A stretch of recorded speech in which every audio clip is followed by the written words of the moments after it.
Pinag-iisipan na raw ng National Unity Party na kumala sa mayorya sa Kamara. Hindi rin kasi approved sa kanilang mga kongresista ang pamamalakad ng nakupong speaker. Nasa frontline na balitang yan si Marian Enriquez.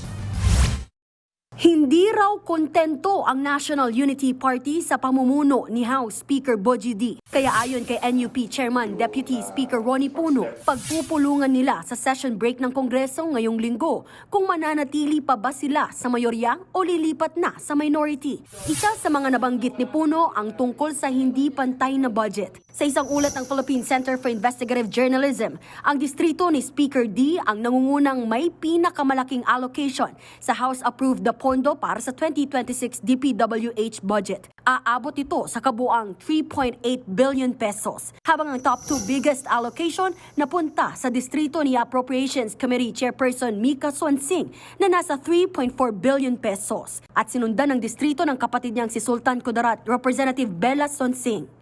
Kung ikaw rin, ikaw ang tagapagsalita ng 300 na congressmen, 'di ba? Dapat siguro iuna mo yung iba para hindi ka naman maakusa na sinasamantala mo ba yung katungkulan bilang taga-negotiate para sa Kongreso. Isa pa sa mga nabanggit ni Puno, lahat daw ng public works projects ngayon ay for later release. Ibig sabihin, wala pang pondo para i-bid out ang mga proyekto. Pwede ka ba mag-bid pag walang pondo? No?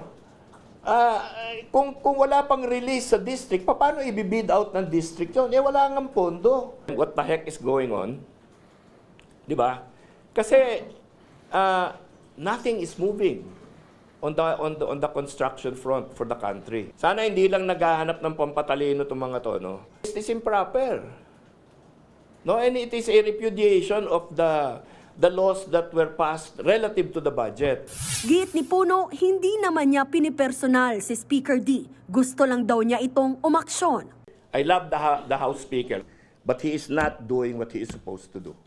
Nilinaw rin ni Puno na walang kinalaman sa impeachment ni VP Sara ang posibleng pagkalas ng partido sa mayorya. We cannot be accused of cuddling the Dutertes. No? Kasi kami yung pasimuno nga noong mga nakaraan 'Di ba? Partido namin 'Di ba? Mali ba magsabi na gawin yung matibay yung kaso para hindi lang itapon sa Senado? Sa isang pahayag, tiniyak ni Speaker D na laging bukas ang kanyang pintuan sa kanyang mga kasamahan sa Kamara para resolbahin ang anumang issue.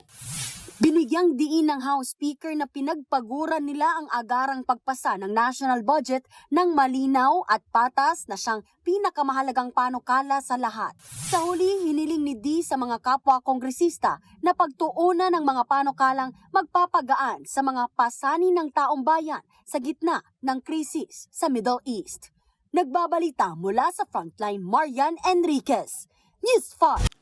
Mga kapatid, Ed Lingaw po, maging maalam at may pakialam sa mga napapanahong balita sa ating bansa.